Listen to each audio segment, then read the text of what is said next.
Bama, let's check in with Facebook. Looks like we've got a question here from Jay. What's the difference between clinging to someone versus having a sentimental attachment to them? Well, clinging is what happens when you can't let go. And so it's different from holding on. I like to think of when my daughter is on the monkey bars, it's a constant practice of holding on and letting go. Holding on and letting go. Because if you can't let go, you can't move on. But also, if you can't hold on, you also can't move forward. And so when we get to the essence of Jay's question here, clinging to someone versus having a sentimental attachment to them, well, attachment is ultimately clinging if you can't let go. And so it's not that every attachment is a type of clinging, but if you're unable to let go of that attachment, well, you're clinging. And you just got to loosen the grip. As humans, we attach. We need relationships. We actually need love.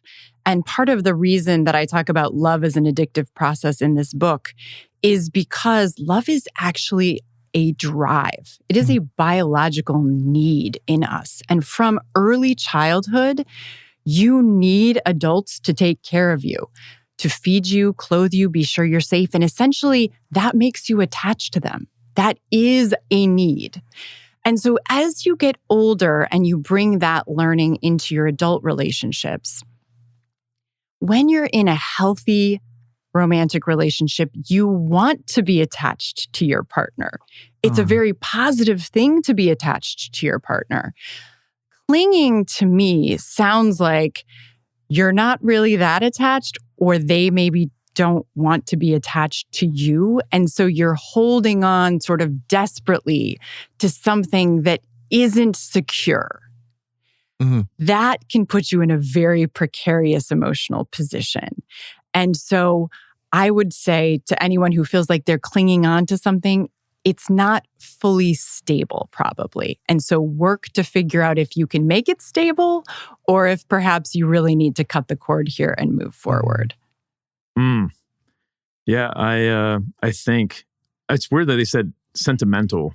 So what I heard, the way I heard you reframe the question was, how do I know the difference between clinging and clinging? Is the way I heard you basically rephrase that. But they use the word sentimental, which to me means something that we hold on to because of a memory with it, or we hold on to it because of just a habit that we have always had this thing in our life, or in this case, this person in our life. And for me, like that roots back to certainty, and we all want some kind of certainty.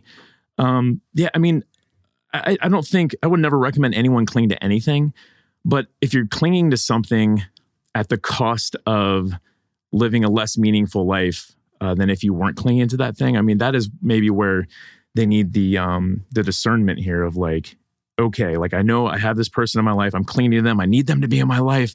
I mean, that's okay. It doesn't sound, like you said, like the most stable situation, but ask yourself, like, what does it look like without that person in your life? I mean, you could even do this with your things. I got this Stein my grandma gave me from high school that's sentimental to me. Like, I can think about what would happen in my life if I let go of that Stein and it disappeared. I'd be okay. Like, I'd be totally fine with it. So maybe that's the question they need to ask themselves. Yeah, I see clinging as kind of like being dishonest with myself about the direction in which the energy of life is taking me. And I think Doctor gave us the imagery where clinging is something is moving away from me and I'm trying to keep it just a little bit longer, or my life is moving me away from it and I'm not being honest about the inevitability of what's happening here. And so I cling, and that clinging produces anxiety and stress and insecurity. It's unhealthy because I'm not being honest about the fact that they don't want to be with me, or this moment of life is over, or it's time for me to graduate and move on to something new. Whereas the nostalgia, the sentimental longing for something is just a way of saying, hey, this made an impression on me and it lives in me in some sense forever. And that's okay, as long as I can let go of what that was circumstantially. Yeah. Did you enjoy this standalone Patreon highlight? If so, you can listen to full episodes of the Minimalists private podcast available exclusively on Patreon. Visit patreon.com/theminimalists or click the link in the description. Your support keeps our podcast and YouTube channel 100% advertisement free.